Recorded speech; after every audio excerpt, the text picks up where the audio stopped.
What's up, basketball coaches, players, and fans? Welcome to the Pass First podcast, where we share our knowledge of the game. My name is Alex Engel, and I'm here with my partner, Augie Johnston. Today, we have a special guest, Coach Mark Barakoff, who is a three-time national champion at Randall University. We'll be talking about all different things related to successfully building a basketball program, and we hope you guys can take something away from this podcast that will help you on your basketball journey. If you like these videos, make sure to like and subscribe on YouTube or on iTunes, and hopefully we will get more great guests on the show. So without further ado, let's get right into today's episode. All right, guys, welcome in today. Thank you so much for watching. Today we have a very special guest. I talked about it on the intro, Coach Mark Barakoff. He's a head coach at Randall University and a three-time national champion. And I'm going to give him a little bit of time right now. Give us a little brief background on yourself. First off, thank you for joining us. But secondly, give us a little brief background on yourself and your coaching journey. Well, thanks for having me. You guys are, I watch your guys' stuff all the time. You guys do a great job. And, you know, with Alex being a Morro Bay guy, I'm like, I got to get on this thing and rep Randall a little bit. But no, I mean, my coaching journey has been, we could sit here all day and go over this, but I'll give you the quick one. So, I'm from Southern California, played at Whittier Christian High School, played college basketball at Nebraska Christian College, but got into coaching at Sonora High School in Orange County. It was when my brother was playing there. Then I took my first varsity head coaching job at Heritage Christian. I was there for a couple years. We went to a CIF championship game. Then moved to Calvary Chapel Downey and had one of the best teams in the state of California and one of the best small school players in the history of California, and Tim Drisdom. And we ended up winning a CIF championship there and got upset in the semis the next year. And then I took my dream job, which was Morro Bay High School. I grew up as a kid going there, and then I ended up getting that job, and I was there for 3 years, I believe. And I left. I went to a professional basketball league that, of course, you know, the minor league stuff, that didn't work out. And then I've kind of bounced around a little bit in the colleges. I coached at Louisiana Tech. I was at Texas State. I was at Hill College, a junior college. And then I took the Hillsdale, which was 8 years ago. We changed our name about 4 years ago. I took the Randall job 8 years ago. So I'm going into my 9th year now as the head coach here at Randall University in Oklahoma City. So basketball's taken me all over. I've been to China. I've been to coach slam ball. I've been in a movie. So basketball's been really good to me. So hopefully that gives you a quick version of my coaching career. Definitely. That's I think if you talk about coaching journeys, that's such a unique one because you've been all over from high school to college and all the different things you've done. And I remember, for those of you that are watching, Coach Barakoff was my coach my freshman and sophomore year at Morro Bay High. And I remember that was around the same time that you were shooting for Coach Carter, and that's kind of a cool thing. Every time I watch him, oh, there's Coach, it's sitting on the sideline.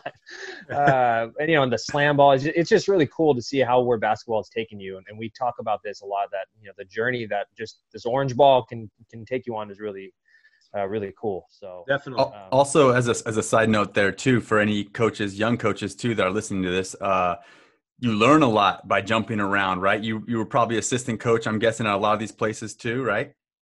I mean, I was an assistant coach. I was basically close to being on food stamps at Louisiana Tech as just a / operations, video, whatever that I could do. At Texas State, I was director of basketball operations. I've been a wide variety. I've done everything from A to Z in terms of coaching. So, yeah, I mean, if you're a young coach wanting to get into it, man, get after it, do the little stuff, and maybe, it might turn into something really big later on. And probably a lot of your success now is due to the fact that you were at all those jobs. You were able to take something here, take something there to build what you've built now. So that's pretty cool, and something I wish I could do a little bit more of before I became a head coach. I always thought, man, it'd be great to go be an assistant somewhere too, but that's why we have this podcast, so we can pick your guys' brains. Right. Definitely. Yeah. So kind of talking about that, we mentioned briefly, you've won 3 national titles at Randall, and that, I don't care what level you're at. We say this all the time. We've had a couple other people come on the show that have won like a state title. We had another guy come on that won a national title at D2 as a player. And, if you win a state title or a national title, to me, that's such an impressive feat, because that means you are number one, you are the best. And I don't care what division you're in, that's hard to do. So with that being said, obviously you've been very successful over at Randall. What do you kind of define as a successful program? Like, what are some of the keys that you think you need to have a successful program? I mean, college and high school are different. So high school success is in a lot of different ways. I mean, obviously you want to win a league title, and then you want to try to advance in the CIF playoffs or whatever playoffs of the state you're in. College for me has been, I want to see my guys graduate. If our guys are graduating and staying 4 years at our place, to me, that's a successful program. Or if we get a junior college transfer, does he get in there and does he graduate after 2? We have a saying in our program. We have a lot of banners that we've hung. We've been lucky and successful, but the banners that are being hung are going to be there forever. But I want to see what our guys are doing 10 years from now. If they're good people, good husbands, have a great job, that means that our success in our program has done what it's supposed to have done. I mean, everybody wants to look at the immediate gratification of, hey, we won a national title or we had a great year. I want to see them 10 years from now.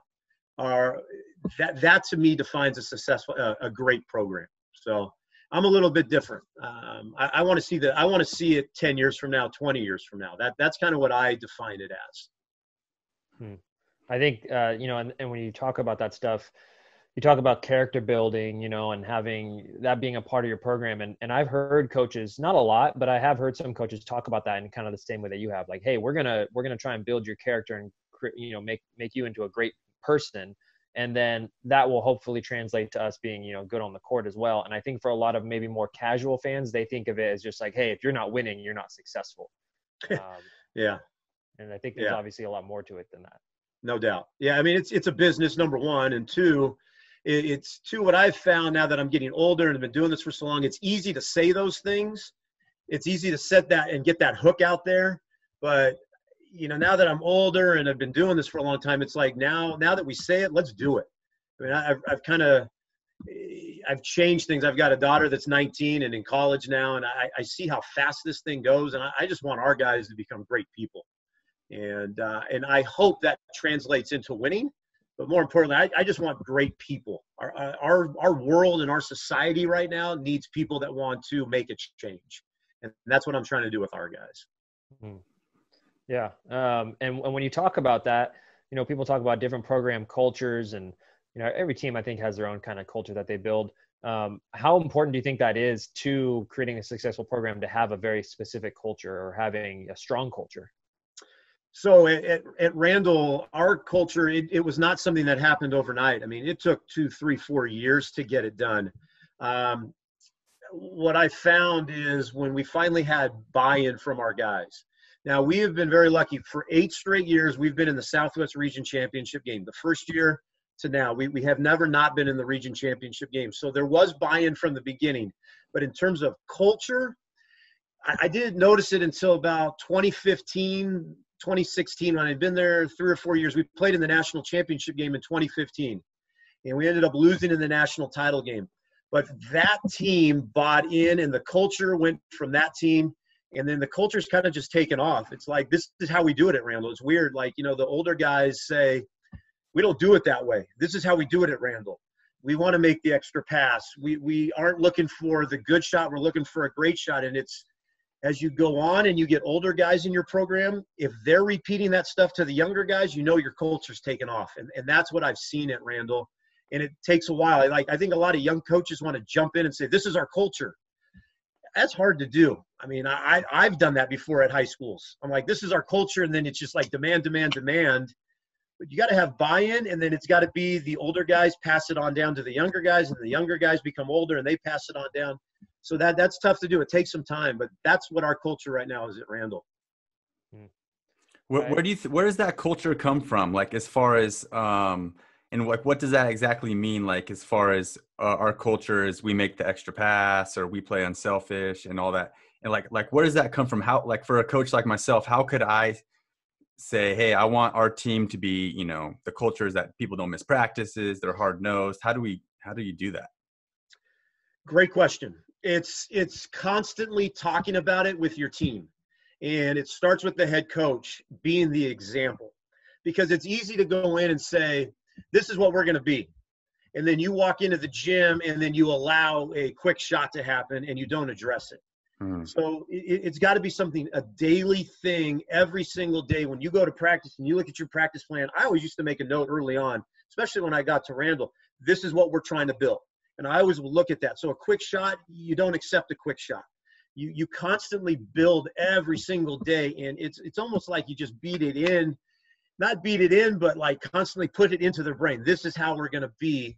And then when you get a couple kids to buy in, those kids start saying those things. But it's not something that's going to happen quick, Coach. It's got to be something that you set the example with, and you stay and stick to that example constantly. That makes sense. Yeah. Okay. And I've had kind of the same. I mean, for me, last year was obviously my first year as a head coach, but where I took over the program, they had not been successful for 5-6 years since Coach Norelli left, which obviously Yeah. And my thing when I talked to them was kind of like, hey, we have to change this culture here. And I tried my best to do the same thing, to try and be on top of them, be like, hey, that's not acceptable. Showing up late, I remember the first day I said, if you show up late, we're going to run. Like, it's that simple. First day, 2 girls show up late. All right, we're going to run. We run, Next day, 2 girls show up late again. We run. Third day, no one shows up late. The rest of the year, nobody showed up late. It's just like, if they understood, oh, this is not acceptable anymore to do that.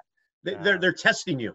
Right. Because a lot of us, me included, when you take over a high school program and you're young, you're going to take over a program that probably hasn't been successful for a little while. That's just how it works. I mean, if you're young and you take over a phenomenal program and can step into that, that's awesome. But a lot of us, me included, you take over a program that it wasn't very good, and they're going to test you on every little thing. And a lot of the time, kids are looking for the discipline. They're looking for you to say, hey, if you're late, we're going to run. And then they're going to test you the next day. Well, we've got away with it before. Let's see what they're going to do this time. And all it takes is just a couple times. And the kids are actually, I don't care what anybody says, kids are looking for direction and discipline. They want that. They're begging for it. But they're going to test you early. I mean, it happens to me now in college. My guys test me all the time. It's like, he says this, and that. But is he really going to hold true with that? And I struggle with that too. I'm 46 years old. I think this is my 24th, 25th year of coaching. I struggle with it too. It's like, yeah, he's my best guy. I'm going to let that one slide today. And then what's weird is your 8th or 9th guy, he notices that stuff. And then he tries it. And then it's all a test. But stay true to your beliefs. Stay true to your values. Stay true to the things you want your program to be. And I guarantee you they're going to buy in. And I think one thing that I've heard a lot, and I kind of want to hear your thoughts on this, is that if you stick to your beliefs and your culture and your program, there are going to be times where, so-and-so doesn't show up or misses a practice or whatever. And so you got to bench them or you got to penalize them for that. And that sucks during that time. And that's kind of what you talked about. Like, man, that's my star player. We really need in this game. But in the long run, if you consistently hold true to that, you're going to have more program success than if you try and quick fix and be like, well, it's okay because it's my star player. Or, it's okay because of this. Do you kind of agree with that? 100%. I have been caught in that situation before where my best player, I just let get away with things, and it was a disaster. And I learned, like, I said to myself, I'm never going to let that happen again. And I haven't.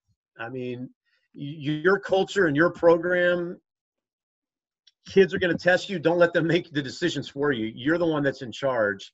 And if it means benching your best player, you got to do that, because the long term, short term, yeah, it's going to be frustrating sitting there like, doggone, this guy's pretty doggone good sitting over here. I think I could beat this team tonight. We're playing our rival tonight. But in the long term, it's going to pay off, because what I've learned in coaching, kids are always watching. They're always watching, and they're always like making mental notes of things, and they always want to catch you on stuff. And that's just how it is now. And stay true. I can't tell coaches enough. Stay true to what you believe on what you're doing with your program. Now, when it comes to recruiting, and you have it obviously differently than Augie and I, because we kind of, whoever comes through the pipeline comes through the pipeline for us at a public school. But for you, you're able to recruit. So when you are recruiting, are you looking more for talent or more for kids that fit exactly your program, or kind of like a mix of both? Or what are you looking at? So early on at Randall, I was just looking for the best guys available, the best talent, and then we would try to figure it out. And it worked. But now we're going into our 9th year, And I mean, there's no secret what we do. I mean, there's no secret. We run the dribble drive. We spread you out. We look for guys that can knock down threes, get to the rim. We look for unselfish guys. So now to your question, in recruiting, yes, I look for guys that fit what we do. And sometimes we don't go after the best guys. We look for guys that can he get to the elbow and make that pass to the corner on a consistent basis. We'll go after those guys. And then the other thing, I look for guys that are coming from winning programs. I mean, I'll take a kid that averaged 9 points a game, but his team is constantly they take California is constantly in the quarterfinals and semifinals. That means he's going to come in with a winning attitude. And I'd rather there's a lot of kids that score 25 a game and they finish fourth in their league, and it's like they don't understand winning. And so we're looking for winners. We're looking for people that could buy into what we're doing on both ends of the floor. So yeah, I mean, I'm pretty picky and choosy with what I recruit. So in running dribble drive, are you playing small ball and looking for four guards that can go around one big, or how are you recruiting then as far as that goes? So at my level, without athletic scholarships, if there's a big available, we're not getting them. So we have thrived with a 6'4" 5-man, and we don't really call him a 5-man. We put him at the short, the short corner, and we move him around a little bit.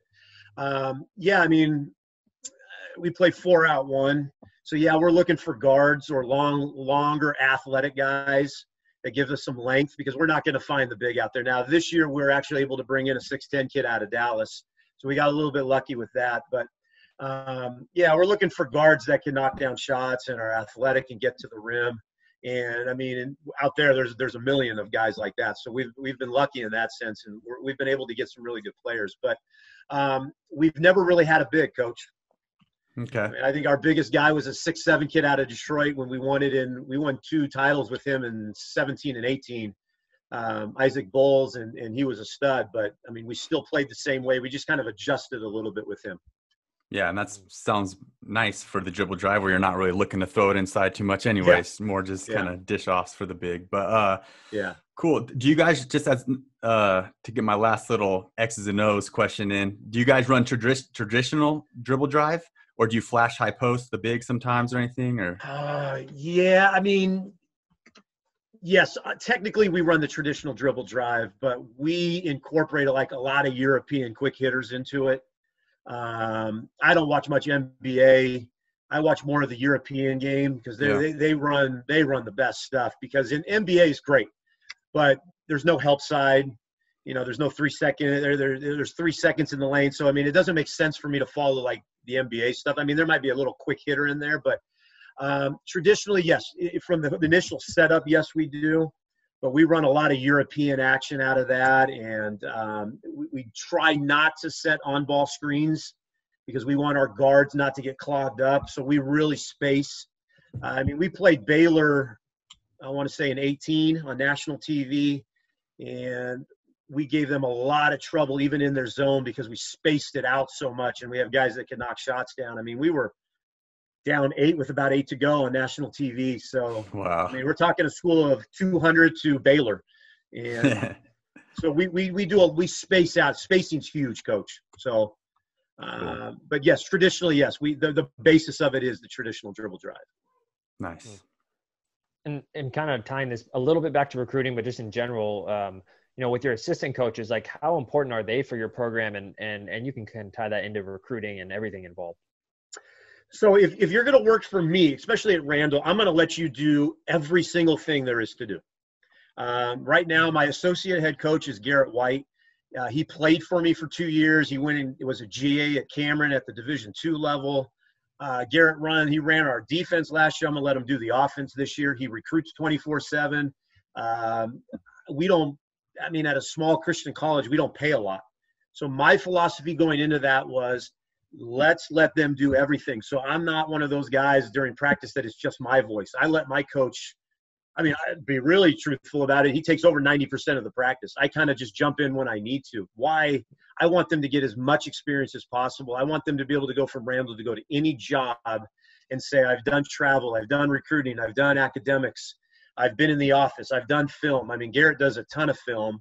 My last associate head coach was Matthew Mossman. He's now a GA at Oklahoma. And I mean, he's a rising star in the business. So and my first ever assistant was a guy named Spencer Nunez, and he went on to an NAI school and was the lead assistant there. So I let my coaches do everything. I mean, I want them to do the same stuff I do. I'm not going to ask them something that I haven't done before in the past. So, I mean, if you're going to be an assistant for me, you're going to come and work, and you're going to be able to go from there, and you should be able to go to a high school program and take it over immediately, or move on as an assistant coach and know exactly what's expected of you. So I love I've been very fortunate to have very good assistant coaches. And I think that's what you talked about with letting them run practices. Like I had a similar experience when I was at Cuesta, where at first I was a little more tentative, and I would kind of come to coach and be like, hey, I saw this.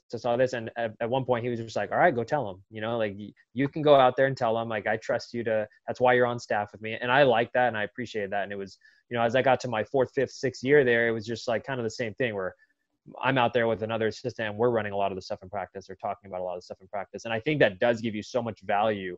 And it's unseen, you don't get to see that if you're just watching on TV or just watching the game from the stands. You don't get to see that stuff, but it's really valuable to help you learn. Yeah. Yeah. So, yep. All right. Well, let's talk about some of the other stuff related to basketball, but not necessarily on the court. What about weight room, conditioning, film? I mean, I'm Mayor Barrett, Coach Barakoff conditioning. Okay. I remember doing USCs on the track. So, are you guys pretty strong and heavy into all those 3 areas, or? So I went from like, okay, you're going to use Morro Bay as an example. I was out of my mind at Morro Bay. I mean, we ran the track. I mean, if you remember, we challenged Norelli and like the best cross country team in the Central Coast. Yeah. I learned what happened at Morro Bay is we became really conditioned early on, and then we died out towards the end of the year because we were exhausted. Then I got to the Division I level, and it's just like an absolute every single day thing, and it's just nonstop weights, running. I've kind of at Randall, we have kind of flip-flopped in how we've done. We do not do a lot of preseason running. I mean, we play a lot of pickup in the fall before practices start, but we hit the weight room pretty heavy, like 3 times a week. But in terms of getting on the track and just running, no, I don't do that anymore. We use our practice situations to get in shape. I'm not, and Alex will probably laugh at this and say, what happened to you? I don't get a lot of guys on the line. We very rarely get on the line and run. We do it all in our drills, and we expect our guys to really get after it in drills, and that's how we get in shape. But we do utilize the weight room quite a bit. And my assistants that I've had have luckily been very good in there. But in terms of getting on a track and just running it into the ground, no, we don't do that anymore. We're more in the weight room, and we get it done in practice in terms of drills. And one thing that I've tried to do is, because I remember, especially when I was younger and even in college, like punishment running, if you weren't doing something right, they'd run you. And one thing I've tried to do is, I do still have our kids run some suicides and run on the track. Sure. But I never do it as punishment running unless it's something like they're showing up late. But if they're just not doing well in practice or they're messing up, I always tell them, look, I'm not going to run you just for that, because then you're going to hate running. And when we actually have to do something for conditioning to get better, you're always going to view it as punishment. You're never going to view it as like, oh, can I get a better condition or something like that. But I bet both of you though have heard this comment, man, coach, I want to play fast. I want to run up and down the court.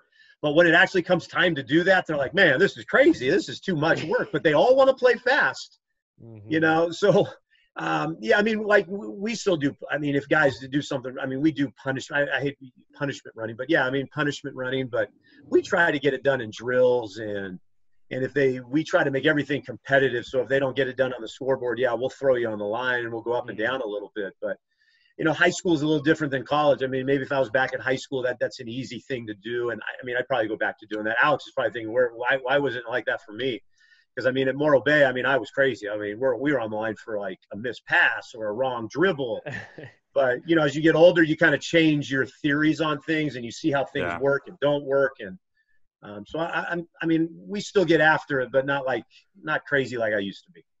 Right. That's interesting that you said, as you get older and you learn whatever, your style changes, maybe for conditioning and stuff.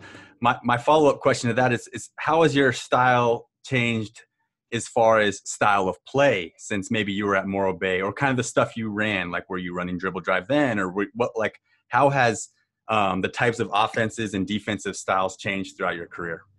So Alex is going to laugh at this, and you played against Morro Bay when I was there. I still run doggone 5 game every now and then. You know, if the dribble drive's not working, I'll lose my mind and say, just spread all 5 out, and this is what we're going to do. I've always played fast. We run a lot more quick hitters now. I mean, we always ran a lot. Let's just take Morro Bay for an example. We ran a lot of quick hitters at Morro Bay, but I run a ton of quick hitters, but we like to play fast. But Randall, we've been in the top 5 in scoring, I think, every year I've been there, so for 8 years. And we shoot a lot of threes, and we look to press or push the tempo. I'm never going to change that, but I think if high school people are listening out there, it's easy to go into a high school job and say, I really want to push tempo and shoot a lot of threes. But if you don't have that personnel, you can't play that way. And I'll always adjust, especially at the high school level. If we couldn't play that way, we'll do something different. But, I mean, my ideal way of playing is let's push tempo, let's shoot a lot of threes. Let's get up and down the floor.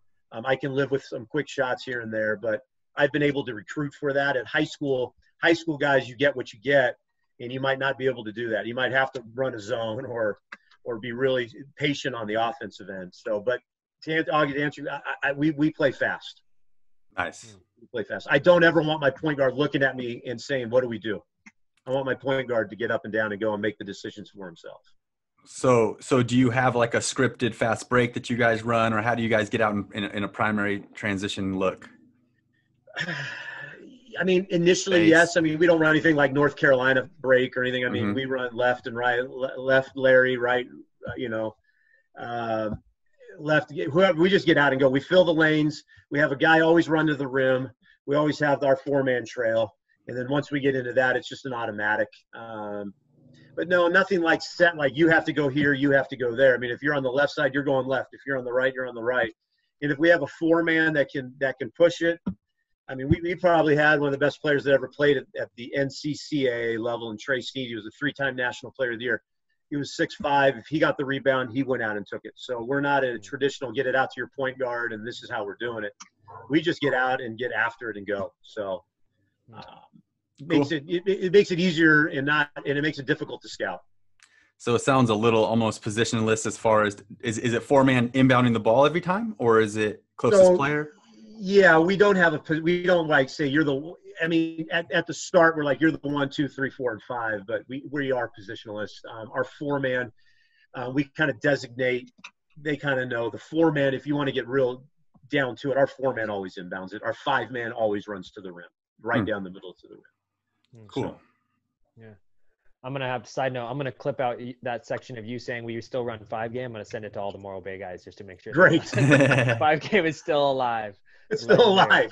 The legendary offense. Okay. And then one other question about, we talk about conditioning and weights. What about film? Are you guys heavy in the film usage or not a whole lot? So we use Synergy at Randall, and my assistants watch a lot of film. I am kind of at the point where just show me certain things. My assistants will clip certain things for me. But yes, this last year we watched a lot of film with the guys. We clipped a lot of things. Here's what they do best. We would kind of clip like their 5 best players, or here's the sets they run the most.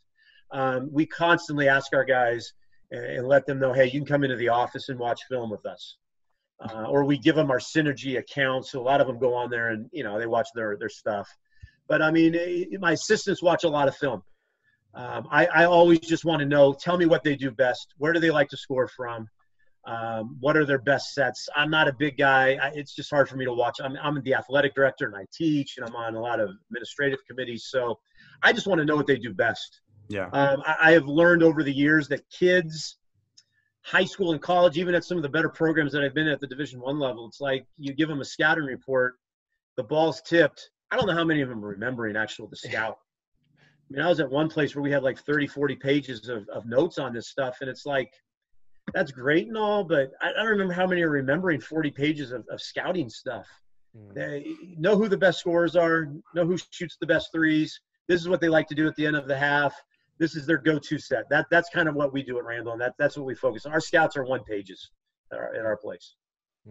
I tend to be in agreement there that like super long scouts, and I've coached places where they've used a ton of film, and then I've coached some where it's not as much. And I agree, like overkilling the film to me, it's just, you just burn out, and it just kind of gets like, all right, either I've seen it and I tune it out, or I think even sometimes you watch too much film and then you tend to look at the player like, oh, they're robotic. Like, oh, he can only go right because he goes right, whatever. So Synergy says he goes right 70-80% of the time. Yeah. And then he goes left and scores 3 layups on you. You're like, what the hell? Like, what's going on? So, I think agreed, like to a certain extent, you got to understand their main, keys, what they do. But then after that, like, I like for you guys at the high school level, it's like, for me, I just believe in the percentages. Like the percentages don't lie. Yes, you're going to get a kid on a random night that's going to knock down 3 threes, and you're going to look at your assistant coach and you're going to say, you said he was this. Yeah. It's like my brother will get into the playoffs, or he has a big game coming up, and he's like, hey, will you get on and watch the film of the next game? And you can ask my brother, Jeff, and I'll automatically say, well, what's his percentage? And at the high school level, you guys don't get that option to see like an up-to-date, this is what this so-and-so shoots. And my brother would be like, I don't have that. I'm like, you want to watch me? You wanted me to watch this whole doggone film? Mm-hmm. He's like, yeah, help me. I'm the scout. And my first question is, what is his percentage? Is he a knockdown 3? Does he do this? But I mean, film is very good, but it can also be overrated. Mm-hmm. But I hope everybody understands film is very good to watch, and it's good to understand what's going on, especially for your next opponent. And just like you said a second ago, I mean, it all depends on your time, right? And not just the time of you as the coach, but time as how much time do you have with your kids? I mean, if you have, like us, we're stuck with 90-minute practices because we have one gym at our school. So we literally practice 90 minutes and, we don't have a ton of time we can watch film, but we can't go over it in practice, right? So we watch the film, but in college, we had so much time in practice that we would watch film, then we'd go into practice and, we would have the scout like locked in.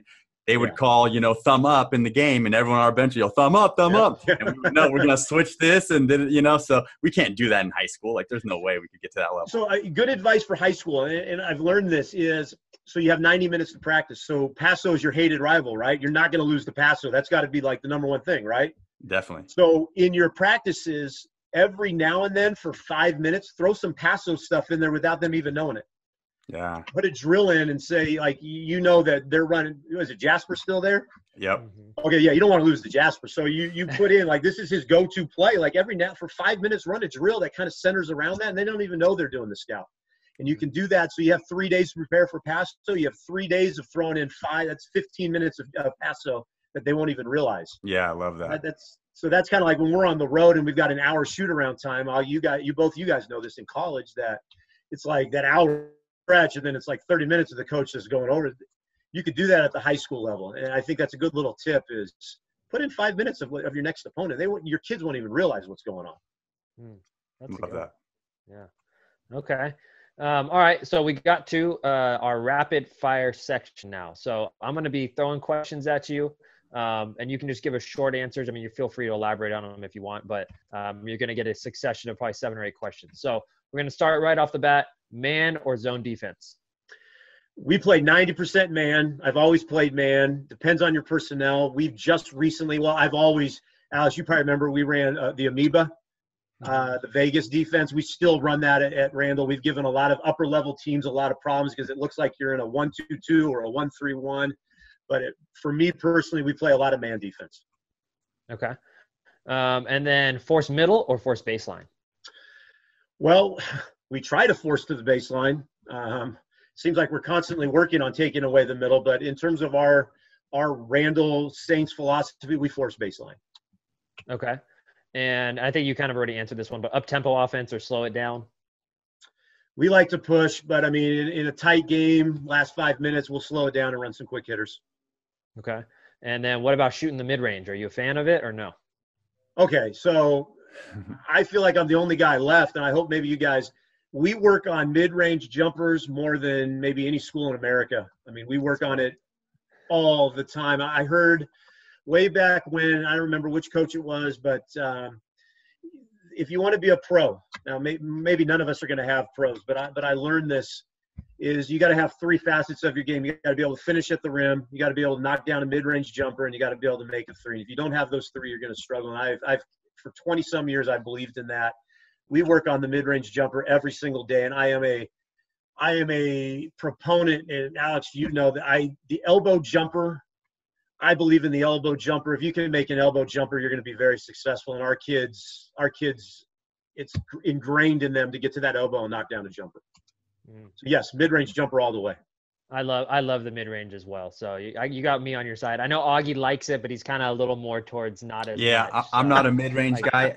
I want my guys to shoot a mid-range when they shot fake somebody and they jump in the air, they take one dribble and pull up. I don't like contested mid-rangers. Yeah. No, I'm good. That makes sense to me too. We don't either. I mean, if you're going to be contested, we want our guys getting to the rim. We just want them to have the three options. But I agree with you, Coach. That's a very good point. And I guess when I say Augie likes mid-range, I guess I'm saying that he doesn't hate it to where he tells his kids you're not allowed to shoot it. Because I know some coaches that they're the like, problem is Augie just buried people from three, so that's probably why he was just a killer, man. He killed me. Yeah, you know how if you have a post player as your coach, you're probably going to be running some kind of high-low post offense. If you got a shooter as your coach, you're going to be shooting a lot of threes. Right? Yeah, that's true. All right. So next one is press or half-court defense. High school, we used to press every now and then. College is very difficult because there's so many good guards, and they're just gonna eat you alive with the press. But we play half-court defense. Well, every now and then, obviously if it gets late, we'll run a 1-2, 1-1 or something, but we play half-court defense. Okay. If you were to go back to high school and press, what kind of press are you running? Probably just go back to the one I know, like the 2-2-1. That's what we've always done. We called it Utah, and I still call it to this day, 25 years later, 2-2-1. But it depends on what you have in terms of athletes. Sure. I don't want to be out there with a bunch of slow guys trying to press, and you're just getting layups on. Yeah, but no, probably a 2-2-1. Yeah, you've been there. Yeah. I had last year we had two different lineups. I had a pressing lineup and a non-pressing lineup. And my starting group could not press. They were my best 5 players, but I had 2 players that were just not able to move that quickly. But then I had 2 subs off the bench when they would come in that were very quick, and then I could switch into a press, which was kind of interesting. Sometimes it would throw teams off. And now, if I was coaching girls basketball, now I have 2 years of that experience, and I might have been the worst coach in the history of basketball. I was in a really good league. We were like 0-50. But girls basketball, man, pressing is huge. I mean, if you could find girls that really want to press, I think that's a huge, huge advantage. So I like where you're going with that. 2 different lineups, that's pretty cool. Yeah. All right, and the next one is, do you switch up your offenses or stay more with your main one? So, I mean, it's no secret. We call it 4-game. We run 4-game. I mean, that's what we run a ton of. But we have our set certain plays we're going to run all the time, and everybody knows them, and we still run them. But, I mean, every year I try in the summertime or in the fall, I try to find some new quick hitters. But we run our 4-game, our motion offense, and then we run a lot of quick hitters. So we stay with what we're doing. We don't change much. I mean, I think if you scout us, you know exactly what our stuff is. Our names are no secret. We don't change our names. We run what we run. Okay. And then the last one here, do you switch screens or do you hedge? We switch everything, 1 through 5. Now we've hard hedged, we've iced, we've done all those things. When we play like our guarantee games against D1s or D2s, we have a little bit of on-ball, different type of coverage. But I mean, if you're gonna say what is Randall's philosophy, we switch 1 through 5, and we've been very successful 1 through 5 switching. Is that all screens or just ball screens? Everything. Cool. We switch 1 through 5 on everything. The problem you run into switching everything is, and you guys know this, is it's like an automatic switch, even though there's no switch there. So we kind of have to drill in like, this is a better switch than that. But I mean, we 1 through 5 everything. I mean, I just don't want to complicate it. Like, you guys have probably been there when you played in college. It's like coaches have 9 different on-ball screen coverages. Yeah. And then they look at you and they're like, were we supposed to be in this coverage or that coverage? And we're playing a 6'9" guy today, and tomorrow we're playing a 6'4" guy. So we just switch everything. Unless we're like at the national tournament, we might adjust some things because we have a couple weeks to prepare for our quarterfinal, our Elite 8 opponent. But we're 1 through 5 switching, and it's been very successful for us. And how do you teach the switch on the ball screen? Is it do you kind of jump it in the guy that's switching onto the ball pressure, or is he more in drop coverage? And the guy that switches, do you teach him to go under the screen or over the screen? Okay, so it depends on who the switch is with. Most of the time we want our guys to get through it, fight through it, and yes, we will jump to it. It depends.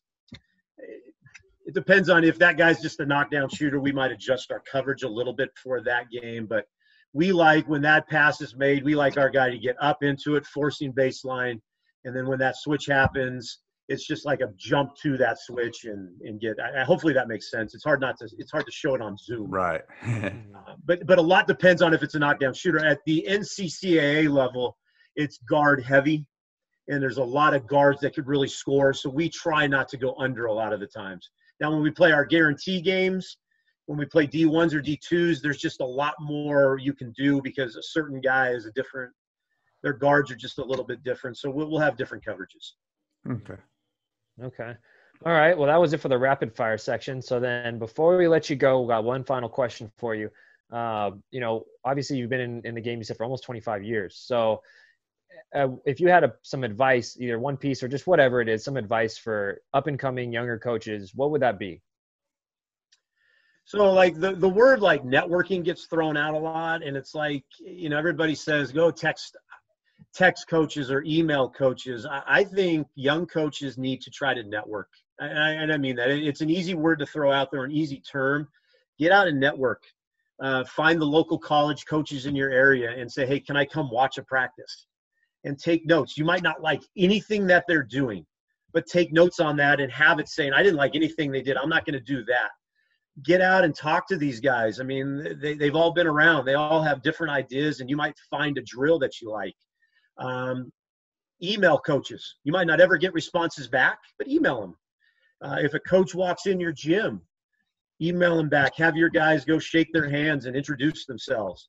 And then the other thing is when you get to know these guys, you might have to go volunteer some places. Not everybody's going to be like you guys and be able to jump right into a high school. Great jobs, Morro Bay and Atascadero. Those are cool jobs. I mean, I was telling Augie on text last night, I'm jealous, man. He's coaching in California on the coast, but young guys want to think it's going to happen super quick. That's how everything works. I mean, social media runs everything. It's going to take some time. Be willing to be patient. Be willing to not have the greatest of jobs, and be willing to sacrifice a little bit. And then I mean this sincerely. This phone is the greatest device that's been ever invented. Use it to your advantage. Talk to people. Don't be afraid to get a number and send a text saying, hey, I am so-and-so. I coach at this place. Can you send me what you guys do for preseason workouts? Ask. The worst they're going to tell you is no, right? Mm-hmm. And that's my advice. And then the other thing for high school guys, use the social media for like your own programs. Mm-hmm. Promote your own program, because people look at the social media stuff. Randall, we exploded when we started just going after it on social media and putting out quick bursts of like highlight videos. I know there's teams in your area that utilize social media really well. Be better than them in terms of the social media game. Atascadero, man, this is what we do. Show some old clips of what it used to be like back in the day. Mm-hmm. Alex, find Raj highlights of him just dunking all over the place and shattering backboards. But take advantage of the phone. I mean, it's easy to text somebody, and if they don't get back to you, it's like you're not going to have hurt feelings. So learn as much as you can. Be willing to sacrifice. And if you're single, man, get after it, because you can move all over the country and not have to worry about having a family with you. So hopefully, I know this is a quick fire rapid question. I think I spent 5 minutes on that. Sorry, guys. Oh no, this one was a full on question. You had all the time you wanted. I got one final wrap up question. What's the goal? What's the goal with all this? Are you looking to maybe be a Division I coach? Are you looking to get back in the high school game? Are you happy at Randall? I mean, obviously you're happy you guys are winning, but what's the end goal? I mean, it's no secret. I mean, you could talk to my administration, my president. I'm a California guy. I love California. That's where I was born and raised. I mean, my brother's a high school coach out there. One day, it would be great to get back to California and be a high school coach. I love where I'm at right now. We just bought a brand new home. My daughter goes to Oklahoma State, which is 40 minutes from here in Stillwater. Randall's been awesome. I mean, I'm the athletic director. I teach. I got my master's there. The end goal is, I mean, wherever God wants me. I mean, I'm very happy right now. I like taking my truck and our trailer and going camping and fly fishing. I mean, I wish Convict Lake and the Sierra Mountains were closer to me. I miss Morro Bay. I miss the beach and all that stuff. So, I mean, to long-term goal, yeah, I'd love to be back. Right now, though, I'm at Randall, and I love where I'm at. And I think a lot of guys, and this is some advice, a lot of guys want to think, what's the next job? The best job you have is the job you currently have, regardless of the situation. And I'm in an amazing situation at Randall. I love it. We're really good. And it's a good school. So, but yeah, I mean, yeah, of course, dude, I'd love to get back to California one day. Okay. Well, I was wondering maybe no, you're not trying to move up to the D1 ranks and go through that whole grind. You know, D1's cool. It's great. It's a great level. I love being at it, but I like being home on the weekends and watching. I mean, I'm a diehard Dodger fan. I mean, I'm like overboard as a Dodger fan. I want to be able to watch the Dodgers and go take my wife and I to take our trailer anytime we want and go camping. And I just don't know if the Division I game is for me. Now, if any of my really good friends get a really good job, sure. But I'm just not willing to pick up and move. And I mean, I like where I'm at. Division I's cool though. Yeah. I had a kind of a similar. Yeah, I kind of had a similar experience. Like when I did a year at Poly and as a GA, and it was the same thing. Like, and they treated me well. You know, it was really cool. Obviously, you're taken care of, you know, really well at the Division I level. But I kind of saw the same thing. I'm like, you know, do I want to grind through this and have this, you know, where I could lose my job at any time because we're not winning and I got to pick up and move somewhere else. And like you said, there's very minimal days off. You can't just hang out on the weekends. Like I love basketball, but I don't want it to be the only thing in my life. Yeah. We have a rule at Randall. We don't practice on Saturdays and Sunday. I haven't done it for 8 years. I'll never practice. I want to be home watching football, UCLA, and then the Dodgers. You know, I don't want to miss the Sunday. And I think there's a great story. I think it was a couple of years we were in practice and Dodgers were I think they were playing, was it Colorado to get into the playoffs? So they were in that playoff game. I was listening to the radio. I was listening to the Dodgers radio broadcast while practice was going. Basketball is awesome. It's just not that serious to me. And Alex will tell you, I used to be super like intense and crazy. And I'm like, basketball is a cool game now. And kids just are different. And I just like to have a good time, and it's like when you yell and scream all the time, like it just goes in one and out the other. So now it's like I do it twice a year, and it's like, whoa, coach was kind of upset today. But man, I'm listening to the Dodger game during the practice, and I mean, I flew out during a national tournament the week before the national tournament to go sit on my brother's bench for a CIF state game. Oh, that's cool. That stuff, I don't want to lose that experience of my brother to say, hey, I'm playing in the state quarterfinals tonight.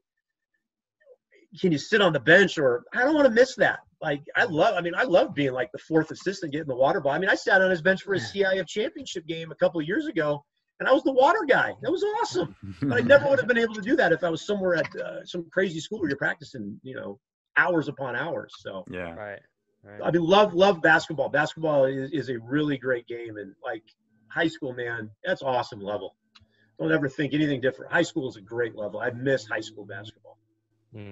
I really love it. Like I really love coaching the girls actually as well. I really have enjoyed it. I'm surprised how much I love it. I never knew, you know, when I first took the position, I figured coming from college, you never know how it's going to feel, you know, if you're going to enjoy it. But I'm so glad I made that move. And I think Augie, same thing. I can probably speak for you that you really enjoy coaching over at the high school. Yeah.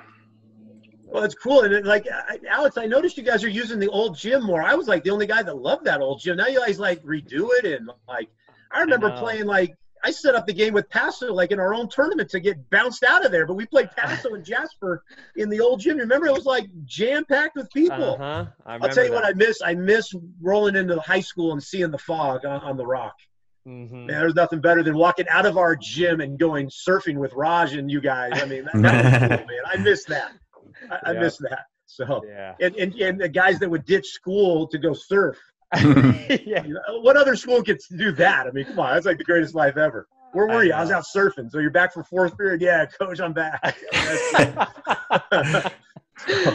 Oh man. Well, Coach, thank you so much for joining us. This has been really cool. I think not only has it been cool to talk with you again, but also just to learn a lot from you. You had a lot of really good advice and input. So we really appreciate having you on here. Well, guys, I'm telling you what, I watch your guys' stuff. Keep doing what you're doing. I learned from you guys too. And I think you guys are doing a great job, and keep doing what you're doing and keep pushing out the info. You guys are great guys. And I was telling Augie, I still follow you guys all the time. I know what's going on in the Central Coast. I mean, Tom Mott is, I go to China with him all the time. So I stay up to date, and I see Tyler's the Morro Bay coach, and Augie, you better not lose the Paso and Templeton and all those guys. I still follow you guys, and I'm proud of you guys, and I want you guys to be awesome. So keep doing what you're doing. You guys are doing a great thing. Appreciate that. Appreciate it. So thanks again. And for those of you watching, thank you as well for tuning in.